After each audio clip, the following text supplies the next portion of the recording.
میں نادان اس وقت ان کی باتوں کا مطلب نہ سمجھی۔ 1 ماہ بعد میری شادی کا دن مقرر ہو گیا، مگر مجھے علم نہ تھا کہ زندگی کا ساتھی کون ہے۔ ہمارے زمانے میں لڑکیوں سے کون پوچھے یا کون کچھ بتانے کی زحمت کرے۔ رشتہ طے ہونے کے چند دنوں بعد مجھے خالی ہاتھ جھٹپٹ اس طرح رخصت کیا جیسے بلا سر سے ٹالی ہو، مگر شکر ہے اللہ تعالیٰ کا میری قسمت اچھی تھی۔ سسرال بہت اچھا تھا جہاں مجھے زندگی کی ہر لذت میسر آ گئی۔ سوچا، سچ کہتے ہیں کہ والدین اولاد کی بہتری کے لیے ہی سوچتے ہیں۔ سسرال والوں نے جہیز نہ ملنے کا ملال تک نہ کیا۔ افسردگی کے جو بادل ہر وقت میرے دل پر چھائے رہتے تھے، آصف جیسے جیون ساتھی کو پا کر چھٹ گئے۔ مدت بعد خوشی کا چہرہ دیکھا، اب میں سکھی اور پرسکون ہو گئی تھی، جہاں سبھی پیار بھرا احساس تحفظ دیتے تھے۔ مجھے اس بات سے غرض نہ تھی کہ میرے سسر اور شوہر اپنے ٹرکوں پر سمگلنگ کرتے ہیں، بھلا ہم ایسی عورتوں کو اپنے مردوں کے کاروبار سے کیا سروکار۔ مجھے کسی بات کا علم نہ تھا اور نہ میں نے کبھی جاننے کی کوشش کی کہ یہ لوگ کیا کاروبار کرتے ہیں۔ ایک روز میکے گئی تو میرے والد نے کہا، تمہارا سسر بہت گھٹیا آدمی ہے، پہلے میری طرح کسی کے ٹرک کا ڈرائیور تھا، اب ادھر کا مال ادھر کرتا ہے، یعنی سمگلنگ کرتا ہے۔ تو خوشحال ہو گیا، اپنے ٹرک بھی خرید لیے، ہمارا ذرا خیال نہیں کرتا۔ کمزاد کو میں نے اپنی بیٹی کا رشتہ دیا، مگر احسان ماننے کے بجائے طوطے کی طرح آنکھیں بدل لیں۔ مجھے اپنے باپ کی یہ نکتہ چینی ذرا اچھی نہ لگی۔ حقیقت میں سسرال سے مجھے بہت پیار ملا تھا، ان لوگوں نے میری قدر کی اور اپنائیت کا بھرپور احساس بھی دیا۔ مجھے اس معاملے سے غرض نہ رہی کہ سسر، شوہر اور دیور کا کیا کاروبار ہے، اور نہ ہی میں اس ٹو میں رہتی تھی۔ میں تو دعا کرتی تھی کہ اللہ ایسا سسرال ہر لڑکی کو دے۔ شوہر اور ان کے گھر والوں کے پیار کے سائے میں میرے پرسکون خوشیوں بھرے دن گزرنے لگے۔ اب میں نے جانا کہ اگر لڑکی کا سسرال اچھا ہو تو شادی اس کے لیے نعمتوں بھرا تحفہ ہوتی ہے۔ ایک روز جب میں اپنی چھوٹی بہن سے ملنے والد کے گھر گئی تو انہوں نے مجھے کہا کہ تمہارے سسر نے مجھے اپنے کاروبار میں شامل نہیں کیا، حالانکہ میں نے 1-2 بار کہا بھی ہے کہ میرے حالات اچھے نہیں۔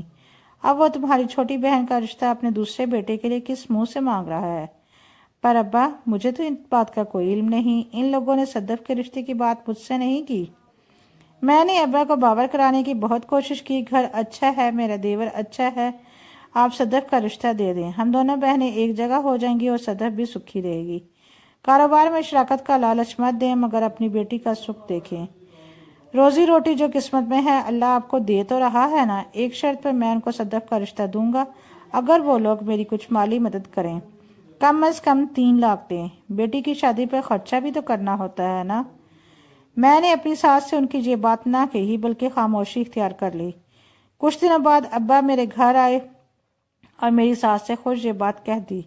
اس وقت تو وہ خاموش ہو گئے، لیکن جب وہ چلے گئے تو مجھ سے کہا، بیٹی اب تیرے ابا آئے تو ان سے کہنا کہ بیٹیوں کے رشتے اس طرح نہیں کیے جاتے، بلکہ باپ تو خود اپنی بیٹیوں کو کچھ نہ کچھ دے کر رخصت کرتے ہیں، نہ کہ کچھ لے کر۔ ساس کی یہ بات سن کر میرے دل پر ہاتھ پڑا، سوچنے لگی اللہ نے میرا نصیب اچھا بنایا ہے، شوہر کے گھر خوشیاں ملی ہیں، میرے والدین شکر کرنے کے بجائے کسی فائدے کی لگ میں بیٹھے ہیں۔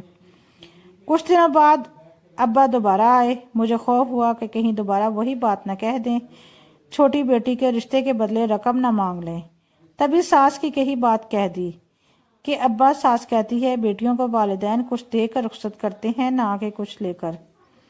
اس بات پر ابا کو انتہائی غصہ آ گیا، اونچی آواز میں برا بھلا کہنے لگے، بولے میں نے قرض کے طور پر رقم مانگی ہے، بھیک نہیں مانگی۔ اللہ جانے یہ 2 ٹکے کے لوگ خود کو کیا سمجھتے ہیں، میں ضرورت مند ہوں، اگر قرض بطور رقم دے دیتے تو کچھ ذاتی کام کر لیتا اور رقم واپس کر دیتا، مگر کتنے نیچ لوگ ہیں جو تمہاری ساس نے بات کا بتنگڑ بنا لیا۔ جب وہ یہ بات کہہ رہے تھے میری بیوی کو میرے گھر میں بیٹھ کر برا بھلا کہہ رہے ہیں، تو اگر تم میرے گھر نہ بیٹھے ہوتے تو اپنی شریک حیات سے تمہارے تلخ لہجے میں اونچا بولنے پر تمہیں اچھا مزہ چکھا دیتا۔ تمہیں کیا حق پہنچتا ہے کہ میری چھت تلے میری شریک حیات سے اونچا بولو اور بدتمیزی کرو؟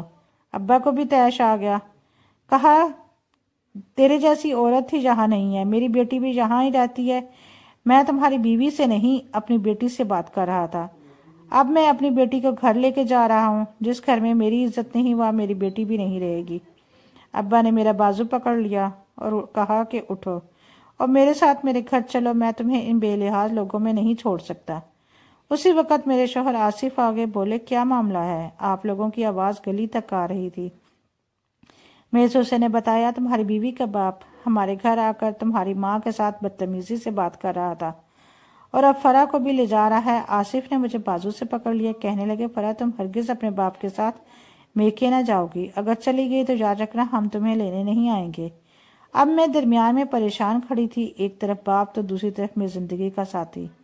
اللہ ایسی گھڑی کبھی کسی عورت پر نہ لائے۔ ان دنوں میں امید سے تھی، سوچا کہ میکے بن جی سکتی ہوں، مگر ان حالات میں گھر سے قدم نکالنا درست نہ ہوگا کہ میری زندگی کے ساتھ ایک اور زندگی کا بھی سوال تھا۔ میں نے دل میں ٹھان لی، والد ناراض ہوتے ہیں تو ہوں، مگر میں اپنا گھر، اپنا سسرال نہیں چھوڑوں گی، جبکہ مجھے سسرال والوں سے کوئی شکایت بھی نہ تھی، بلکہ آصف نے تو زندگی کا سبھی سکھ مجھے دے دیا تھا۔ اب جبکہ مجھ کو اولاد کی صورت میں ایک نئی خوشی ملنے والی تھی، میں اپنا گھر چھوڑ کر کیسے جا سکتی تھی؟ میں نے ابا سے کہہ دیا، میں آپ کے ساتھ نہیں جا سکتی، مجھے اپنے گھر میں بسنے دیں۔ بولے، آج تم نے میری عزت نہ رکھی تو سمجھ لو کہ تم میرے لیے مر چکی ہو۔ ابا، آصف ہی میرے لیے سب کچھ ہے، میں یہ گھر چھوڑ کر نہیں جاؤں گی۔ میں پھوٹ پھوٹ کر روتی، باپ کو توقع نہ تھی کہ بیٹی کھلے لفظوں سے ایسا کہہ دے گی۔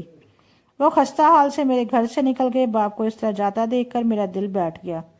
میرے دل کی کیفیت کو آصف نے بھی اپنے دل کی گہرائیوں سے سمجھا۔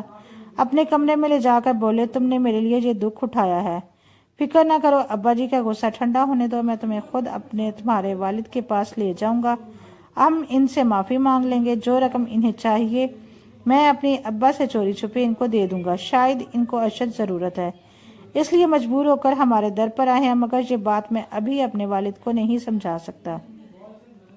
ایک ماہ بعد ابا کو آصف نے منا لیا اور مجھے میرے میکے لے آئے۔ ابا کو رقم بھی دے دی۔ میں نے ابا سے معافی مانگی، ابا نے مجھے معاف کر دیا اور آصف سے کہنے لگے، کچھ دن کے لیے اسے ہمارے پاس چھوڑ دو۔ امی بھی بولی، ہاں ٹھیک ہے، میں اور صدف اس کی دیکھ بھال کر لیں گے، ابھی بچہ پیدا ہونے میں 2 ماہ باقی تھے۔ پھر بھی آصف نے ان کی بات مان لی اور مجھے میرے والدین کے گھر چھوڑ کر چلے گئے۔ 15 دن گزرے، میری طبیعت خراب ہو گئی، ابھی بچے کی آمد میں دن رہتے تھے، مگر وہ قبل از وقت دنیا میں آ گیا۔ اللہ نے بیٹا دیا، میں بہت خوش تھی، سمجھ رہی تھی کہ میرے والدین نے آصف اور ان کے گھر والوں کو اس خوشخبری سے آگاہ کر دیا ہوگا، لیکن جب سسرال سے کوئی نہ آیا تو مجھے شک ہوا شاید یہ خبر ابھی تک میرے سسرال والوں تک نہیں پہنچی۔ میں نے اپنی دائی اماں سے کہا، اماں رضیہ ایک کام تو کرو، ذرا میرے سسرال جا کر خبر لا دو کہ پوتے کی پیدائش کا سن کر وہ کیوں نہیں آئے اور آصف بھی نہیں آئے، میں بہت پریشان ہوں۔ چلی تو جاؤں بیٹیا، لیکن مجھے ڈر ہے کہ تمہاری ماں کو علم ہو گیا تو وہ مجھ سے ناراض ہو جائے گی، تھوڑا صبر سے کام لو، 2-4 دن اور انتظار کر لو، اس دوران نہیں آئے تو میں جاؤں گی۔ جب ہم یہ باتیں کر رہے تھے، کسی طرح میری سوتیلی ماں نے یہ باتیں سن لیں۔ اس نے دائی کو سختی سے منع کر دیا کہ خبردار، جو تم نے آصف کے گھر جا کر کچھ کہا یا کوئی اطلاع دی، میں تمہارے ساتھ بری طرح پیش آؤں گی۔ بچے کی پیدائش کی اطلاعات دینے والے فرح کے ابا ہیں یا تم، وہ جو مناسب سمجھیں گے کریں گے۔ سوتیلی ماں کی یہ بات سن کر میں تو ہکا بکا رہ گئی۔ یا اللہ خیر، پتہ نہیں ان کی کیا نیت ہے، کہیں جھگڑا نہ کھڑا ہو جائے۔ میں ابھی اس حالت میں نہ تھی کہ خود کوئی قدم اٹھاتی۔ 2 دن گزرے کہ میں نے سوتیلی ماں کو ابا سے یہ کہتے سن لیا کہ انہوں نے جو تمہاری بے عزتی کی ہے اس کا مزہ چکھیں گے، میں فرح کے بچے کو اپنی بھانجی کو دے دیتی ہوں، وہ بے اولاد ہے، تم جا کر داماد کے گھر والوں سے کہہ دو کہ بچہ مردہ پیدا ہوا ہے۔ پر فرح کیسے مانے گی؟ ارے تم چھوڑو اس کو، میں خود اس کو قابو کر لوں گی۔ اسی طرح زہر کر سکتے ہو تم اپنے سمدھی کو، ورنہ تو وہ ہم پر ہمیشہ شیر ہو کر رہیں گے، نہ ہی فرح گھر چھوڑے گی اور نہ ہی طلاق پر راضی ہوگی۔ یہ وہ لمحہ تھا جب سوتیلی ماں مجھے ڈائن نظر آئی۔ سوچنے لگی کہ اب تو اس معاملے سے خود ہی مجھے نمٹنا ہے، اگر کچھ کہتی ہوں تو کہیں میرا بچہ ہی غائب نہ کر دیں، نہ جانے اس عورت کے کیا عزائم ہیں جو میرے باپ کو بھڑکا رہی ہے۔ میں نے چپ سادھ 2 دن گزرے تھے کہ دائی آ گئی۔ وہ میرے بچے کو نہلانے اور مالش کرنے آتی تھی، اس کے کپڑے بھی دھو جاتی تھی۔ موقع پا کر چپکے سے میں نے اس کے کان میں کہا کہ کسی طرح جا کر میرے شوہر کے گھر جا کر اطلاع دے دو، اور اس نے کہا کہ میرے کان میں، بیٹی تم کسی طرح اپنے شوہر کے گھر چلی جاؤ، تمہاری ماں نے کہیں سے رتی بھر افیم منگوائی ہے، وہ دودھ میں گھول کر بچے کو چٹانے کا ارادہ رکھتی ہے، کہتی ہے یہ بچہ رات بھر سوتا نہیں، بار بار اٹھ جاتا ہے، سب کی نیند خراب ہوتی ہے، تھوڑی سی افیم پلا دوں گی تو رات بھر سکون کی نیند سوئے گا اور ہم سب بھی آرام سے اپنی نیند پوری کر لیں گے۔ بیٹی خبر نہیں اس عورت نے کیا اپنے جی میں ٹھانی ہے کہ اتنی ننھی سی جان کو نشے پر ڈال دیا۔ دائی اماں کی یہ باتیں سن کر میرے تو پیروں تلوں سے زمین نکل گئی۔ میں نے اس کے سامنے ہاتھ جوڑے۔ اماں تم کو اللہ کا واسطہ جا کر میرے شوہر کو خبر کر دو کہ وہ آ کر مجھے لے جائیں۔ مجھ پر تو یہ سوتیلی ماں پہرا دیتی ہے، گھر سے نکل کر بھاگ بھی نہیں سکتی تھی۔ دائی اماں بیچاری خود پریشان، اس نے حامی بھر لی اور دعائیں دیتی ہوں میں اس مہربان عورت کو جس نے بروقت جا کر آصف کو خبردار کیا اور تمام احوال سے آگاہ کیا۔ ان کو بیٹی کی پیدائش کی اطلاع بھی ابا نے نہ دی تھی۔ وہ فوراً آ گئے، بولے مجھے کیوں خبر نہ کی؟ اللہ نے یہ نعمت عطا کی ہے۔ والدہ نے کہا ٹرک لے کر تمہارے سسر پشاور گئے ہوئے تھے، 15 روز بعد ہی لوٹے ہیں۔ ہمیں ان کا انتظار تھا، میں بچیوں کو اکیلا چھوڑ کر نہیں آ سکتی تھی، بلکہ امید کر رہی تھی کہ تم خود ادھر کا چکر لگاؤ گے۔ بیوی میکے میں ہو تو اس حال میں تو تمہارا ادھر آنا تو بنتا ہے نا۔ خالہ ہم بھی ٹرک لے کر گئے ہوئے تھے، مال پہنچانا تھا، اسی سبب نہیں آ سکا، پر اب تو آ گیا ہوں نا۔ ہاں اچھا ہوا آگے ہو تو تمہیں تمہارا بیٹا مبارک ہو۔ چلے خالہ، میں اپنی بیوی اور بچے کو لینے آیا ہوں۔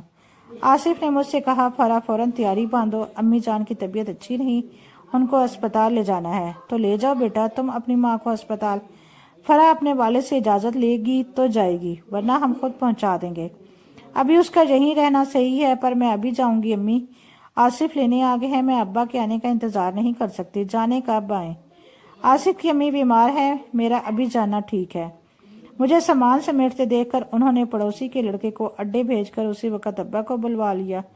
وہ اڈے پر ہی تھے، فوراً آ گئے، نہ دعا نہ سلام۔ داماد سے کہا تم جاؤ، ابھی فرح تمہارے ساتھ نہیں جائے گی، مناسب وقت پہ خود چھوڑ جاؤں گا۔ ابا کی یہ بات سن کر میں تڑپنے لگی۔ یا اللہ رحم، ان کی کیا نیت ہے، کیا دل میں ٹھان لی؟ میرے بچے کی پھول سی جان کے در پہ ہو گئے تو میں کیا کروں گی؟ دایا سے نشہ چٹانے کا کہا ہے، اس لیے کہ یہ بچہ طلاق اور میری زندگی کے راہ میں رکاوٹ نہ بن جائے۔ یہ سوچے مجھے سانپوں کی طرح لپیٹ رہی تھی، میں جانے کو بضد ہو گئی، اور اب یہ مجھے جھوٹی تسلیاں دے رہے تھے۔ اب سمجھ میں آیا کہ میرے باپ کی سوچوں کا رخ موڑنے والی اور ان کو راہ سے بھٹکانے والی میری یہی نام نہاد سوتیلی ماں تھی، جو رقم کی خاطر میری زندگی برباد کرنے پر تلی تھی۔ حالانکہ میرے شوہر نے خود سے 3 لاکھ دے بھی دیے تھے، اصل میں سسر صاحب نے اپنے کاروباری رازوں میں میرے والد کو شریک نہ کیا، اسی بات کا ان کو غصہ تھا۔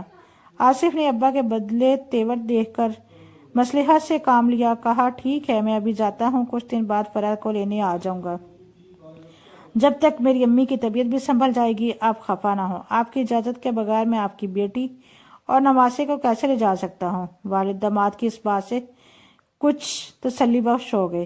بیوی سے کہا آصف درست آدمی ہے، میرا اس کے ساتھ کوئی جھگڑا نہیں، ان کو کھانا وغیرہ کھلاؤ، میں واپس اڈے جا رہا ہوں، کوئی بات ہو تو مجھے پڑوسن سے فون کر کے بلوا لینا۔ ابا چلے گئے۔ آصف نے مجھ سے کہا کل تم تیار رہنا، کل میں کار گلی میں روک کر دوں گا، تم بچے کو اٹھا کر فوراً باہر آ جانا۔ میں تو رات بھر نہ سو سکی، مگر میرا معصوم بچہ گہری نیند سوتا رہا، کیونکہ سوتیلی ماں نے ضرور اس کو ہلکا سا نشہ دیا تھا، وہ ایک بار بھی نہ اٹھا۔ میں ساری رات گود میں لے کر اس کا سانس دیکھتی اور دعا کرتی رہی کہ اے رب آج کی رات خیریت سے گزر جائے۔ صبح ہوئی تو بھی میرا معصوم نہ جاگا، نہ اس نے دودھ پیا۔ میرا تو ایسا حال تھا کہ جیتی تھی نہ مرتی تھی۔ اللہ اللہ کر کے شام کے 4 بجے صدف کو میں نے سکھا دیا تھا کہ ہارن کی آواز سنتے ہی دروازے کی کنڈی کھول دے۔ اس نے میرے گھر سے نکلنے میں میری مدد کی، سوتیلی ماں کے کمرے کا دروازہ بند کر دیا۔ وہ دوپہر کا کھانا کھانے کے بعد اپنے کمرے میں لیٹ جاتی تھی اور میں کمرے سے نکلی گلی میں آصف کار میں میرا انتظار کر رہے تھے۔ تبھی میرا بچہ بھی تھوڑا سا کسمسایا تو میں نے اللہ کا شکر ادا کیا۔ آصف مجھے اور بیٹے کو لے کر گھر آ گئے، اپنے شوہر کے ساتھ سسرال میں داخل ہوئی تو اللہ کا شکر ادا کیا، طے کر لیا کہ دوبارہ ابا کے گھر لوٹ کر کبھی نہ جاؤں گی۔ وہ دن اور آج کا دن 20 برس بیت گئے، ابا کے گھر دوبارہ قدم نہیں رکھا۔ انہوں نے صدف کی شادی اپنی عزیزوں میں کر دی، اس کا شوہر بھی ڈرائیور ہی تھا، بہت خوشحال نہیں، جوں تو اس کی روزی روٹی پوری ہوتی تھی۔ سوتیلی ماں والد کی وفات کے بعد اپنے میکے لوٹ گئی۔ اپنی زندگی میں ایک بار ابا مجھے منانے آئے تھے، لیکن میں نہ ان کے گھر جانے سے منع کر دیا، وہ پھر نہ آئے۔ آج بھی مجھے اپنے ابا کو منع کر کے رنجیدہ کرنے کا بہت دکھ ہے۔